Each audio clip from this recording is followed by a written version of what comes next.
Believe it or not, quite a bit of progress has been made on the demolition of one of sport's forgotten landmarks, RFK Stadium.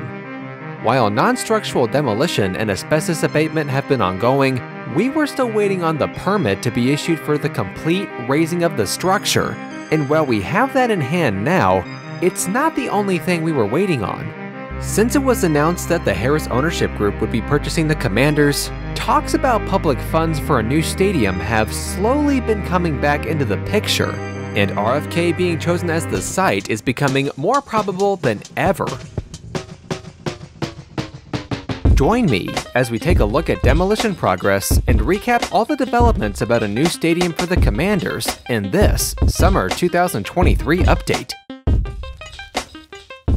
In our last video, we discussed some developments on what's holding back the Commanders' former venue, RFK Stadium, from being demolished, and why the federal government's control over the property would likely prevent a new stadium, or anything else for that matter, from being built there. We also went into detail about how the scandals and controversy surrounding Commanders owner Dan Snyder were going to make securing public money for a new stadium to replace the highly undesirable Fedex Field very difficult. But as of now, the Dan Snyder problem is solved, but that may not mean public money starts rolling in. We concluded by suggesting it would take the city an extra year beyond their end of 2023 plan to demolish RFK, and being over halfway into the year, I still stand by that prediction, at the earliest. Meanwhile, significant progress has already been made on the demolition of RFK Stadium. By fall 2022, asbestos abatement and non-structural demolition had already been in full swing. Restroom fixtures, kitchen equipment, lighting and windows, among other stadium components had already been removed. And if you've seen explorations of RFK Stadium in its abandoned state, you know just how much physical stuff there was left behind that needed to be removed. Events DC filed a raise permit in July 2022, but as it turns out, that was only a request to file an application for a raise permit, and the application itself wasn't submitted until late October. Non-structural demolition continued through March, which included removal of electrical infrastructure, cutting off utilities, and finalizing the removal of seats and turnstiles, with as many as 150 personnel on site. Events DC stated that they've removed and recycled 193 tons of metal and 16 tons of plastic from the stadium as of the end of February. In October 2022, despite lack of an official raise permit approval, the contract for demolition had apparently already been signed, with DC agreeing to pay Smoot Construction Company nearly $12.4 million to demolish the 60-year-old stadium. While the actual raise was still in the process of being approved, it was announced in a tweet after the 2023 Super Bowl that RFK would not be imploded, but instead would be removed through gradual mechanical teardown. This method typically has lower impact on the environment around it, although people nearby will have to put up with the noise while the stadium is removed. It's unclear whether this decision was made public before this tweet was published. By June 2023, Smoot stated they had completed non-structural demolition work and asbestos abatement, and around that same time, the DC Department of Buildings finally issued the raise permit needed to begin structural demolition. However, Events DC is also working with the National Park Service and the Historic Preservation Office on compliance with the various rules and regulations surrounding demolition, and structural demolition won't begin until the compliance work is completed, and approval is received from the National Park Service. While no official structural demolition start date is set, you can view a quote live stream of demolition progress on Events DC's website, which shows a fixed camera displaying the outside of the stadium. But from my experience so far, it's just been a still image updated a couple times per day. Events DC launched their Farewell to RFK campaign last fall, and as far as we can tell, the public awareness campaign consists of merchandise sales, social media pages recalling iconic moments, and places where fans can submit their favorite memories of the stadium. It's unclear if there are any events planned to celebrate RFK before structural demolition begins, but so far all notable events have been closed to the public. In early December, DC Mayor Muriel Bowser, joined by Robert Kennedy's daughter, former Lieutenant Governor of Maryland, Kathleen Kennedy Townsend, other district and Events DC officials, former Redskins standout quarterback Doug Williams, and other former players, participated in a private ceremony to commemorate the final orange seats being removed from the Arena Bowl. In his speech, Doug Williams referred to RFK as hallowed ground and stated that the team won 63% of their games at the stadium, including going 11-1 in the playoffs and 5-0 in NFC Championship games. Both the mayor and the deputy mayor commented on the future of RFK during the ceremony, Bowser alluding to her current plan to build a youth sports complex on the 190-acre campus, while the deputy mayor suggested that mixed use and affordable housing was destined for the site. Mayor Bowser has continued to push for ownership of the campus to be transferred from the federal government to the district. DC has redeveloped several large-scale properties previously owned by the federal government, including the former Walter Reed Army Medical Center in Ward 4, the St. Elizabeth's East Campus in Ward 8, and the Wharf at the Southwest Waterfront in Ward 6, totaling about 277 acres of redevelopment, all resulting in new housing, jobs, retail, and recreational opportunities for residents. Also announced at the event was that the sale of orange seats had begun, with in-person pickup beginning before Christmas. Other colors were made available in January 2023 on StadiumSeatDepot.com, where you can also purchase seats from many of the other stadiums we've covered so far on this channel, in addition to tons of others. Other merchandise, such as plaques and signage, have been announced as part of the sale, but have yet to be listed.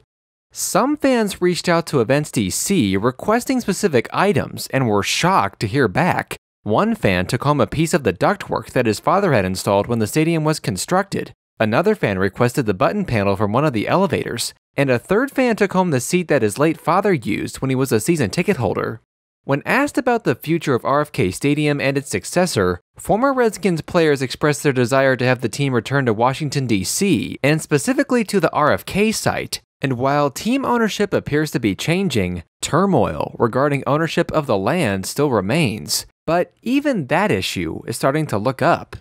With Snyder out, there appears to be more appetite by public officials to work with the team on a new stadium, including Maryland, Virginia, and the federal government. In the summer of 2022, talk of a new stadium for the Commanders had been in full swing. Both the Maryland and Virginia state legislators had submitted legislation for funding, but never got that funding passed specifically for a stadium. Commanders president Jason Wright sat down for an interview discussing their new stadium plans, and the team even purchased land options on a 200-acre site in Woodbridge, Virginia, with early-stage renderings and site plans to boot. However, the ownership issue soured everyone's appetite, and developments more or less came to a slow-rolling halt. Maryland lawmakers proposed and passed a $400 million incentive plan to fund development around Fedex Field, but none of that money can or will be spent on a new stadium. Then Maryland governor and self-proclaimed Ravens fan Larry Hogan stated that he wasn't interested in giving Snyder or the Commanders franchise any public money for a new venue. But Hogan's term ended earlier this year, and the newly elected governor, Wes Moore, has stated that he supports public funding for a new stadium as long as there's a significant societal return on investment. And as a matter of fact, Magic Johnson, a member of the Harris ownership group, met with Moore in March, but it has not been released what they discussed. Virginia's General Assembly opted to shelve and not vote on a $250 million package in 2022 for the Commanders to move to the Woodbridge site, a number that was whittled down from as high as $1 billion as was suggested early on. However, Virginia, the largest state with no professional sports teams, likely has yet to hit its biggest punch. ESPN obtained a confidential document assembled by the Josh Harris ownership group that was used to market to additional investors. The 43-page document articulated that the team plans to have a new stadium by 2031, with a potential opportunity to open a new venue sooner than that. But it also stated that the Harris ownership group expects Virginia to throw up $1.5 billion in taxpayer money to lure the team to the state, which may or may not include a variety of incentives like property tax breaks or public financing for either a new stadium and/or a new practice facility. Virginia Governor Glenn Youngkin, who himself has a pretty considerable net worth, has abstained from commenting on specifics, but has stated that any future plans with the Commanders should have the best interests of Virginia taxpayers at heart. And given lawmakers' negative sentiment when the first proposal was brought up, I'm not so sure what would happen the second time around. And most recently, state senators signaled opposition to the proposal of Governor Youngkin to spend $500,000 in 2024 on studying ways to lure the Commanders. So, What about DC? Demolishing RFK Stadium remains their top priority, regardless of what the land ends up being used for, but that doesn't mean they aren't thinking ahead either. Mayor Bowser stated that changing the team's mascot and changing the team's owners were the two biggest requirements for residents to accept the team back, and now that those things have happened, she's been more vocal about getting the land from the federal government, and she's not alone. Shortly after Snyder announced he was selling the team, NFL Commissioner Roger Goodell called Bowser to say that the league supported her efforts to obtain the venue from the federal government, as he wants DC to be at the table when deciding on where to build a new stadium for the Commanders. Goodell also reportedly offered lobbying assistance from the league on Capitol Hill to support the effort. Following the call, Bowser met with then Speaker of the House Nancy Pelosi and Senate Majority Leader Chuck Schumer about attaching a provision to the government spending bill that transferred ownership of the 190-acre RFK site to the district, but when the spending bill was introduced, it didn't have the RFK provision attached. The move circumvented DC's congressional representative Eleanor Holmes Norton and the DC Council Chairman Phil Mendelson. As of right now, the DC Council opposes using the RFK site for a new stadium regardless of who owns the team, and the general consensus among the group is to use the property for affordable housing and neighborhood amenities. Norton has stated that she will not introduce a bill to transfer ownership until the mayor's office and the DC Council agree on what the land will be used for, and right now, everyone is standing their ground. Another potential congressman Bowser could team up with to get the land transferred was Raul Grijalva of Arizona, who chaired the House Natural Resources Committee, where such a bill would likely begin, but Grijalva is now the ranking member, still significant, but not quite the same as being chair. Bruce Westerman of Arkansas is now the chairman, and not to forgo my objective journalist persona, but I've actually met Bruce Westerman, and have subsequently been thinking about making a few phone calls. According to insiders, the Commanders themselves spent quite a bit on lobbying in 2022, with most of that regarding the House Oversight and Reform Committee's investigation of the team's workplace culture, but they do note that the team spent $110,000 on the firm Squire Patton Boggs, specifically for lobbying related to the RFK site, and that's at least a couple of hours, right? According to an informant for the Washington Post, Roger Goodell regularly speaks with all public officials involved in a new stadium deal, so I'm sure the NFL knows a lot more about what's going to happen than what I've assessed here. It's nice to see Washington, D.C. follow through on their commitment to doing something, even if it is demolishing one of sport's forgotten landmarks. Given that we're still waiting on approvals, I still stand by my prediction that RFK won't be totally on the ground until 2024. And as for what happens after that, who's really to say? Larry Hogan said that no matter what happens, Maryland is the clear winner because the Commanders are still paying taxes in the state until they sort this mess out, which the Harris Group believes won't be for another decade, and it shouldn't be forgotten that building a new stadium at the Fedex Field site would preclude the expense of purchasing land. I think one of the reasons the NFL is so bent on getting Washington, D.C. back into the mix, other than it being probably the most desired location among fans, is that Goodell believes the Harris ownership group has the funds and the will to build a stadium themselves without public investment.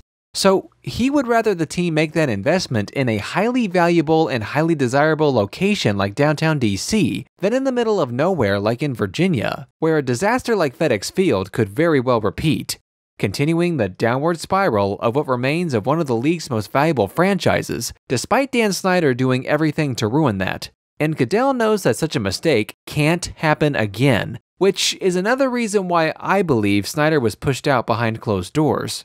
For now, we're just going to have to wait and see if in fact the DC Council and Mayor can come to an agreement on what to use the RFK site for, and what funding packages Maryland and Virginia may decide to put forward. And we here at Libreeze TV will be watching closely.